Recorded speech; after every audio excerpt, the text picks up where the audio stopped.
10 sasakyan na nakaparada sa kaban ng Sipor Road sa Tanyong Malabon ang nasa pulan ng MMDA sa ikinasang clearing operation ngayong umaga. Kabilang sa mga tinikitan ay ang mga motorsiklo na nakaparada sa lugar at walang mga helmet at nakatsinelas. Katuwang ang PSTMO sa Malabon sa oplan disiplina sa ilalim ng one-way ticketing system. Una na ginamanso ng PSTMO at ng MMDA na araw-arawin na nila itong clearing operation sa mga mabuhay lane upang bigyang kaluwagan ang kalsada, lalo pat may sinasagawang konstruksyon ng DPSTM sa kaban ng Sipor Road sa bahagi ng nabutas.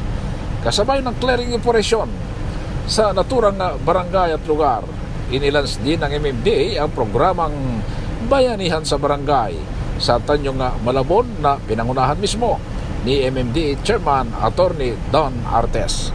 Para sa MBC TV Network News, ako si Edwin Duque. Sama-sama tayo, Pilipino.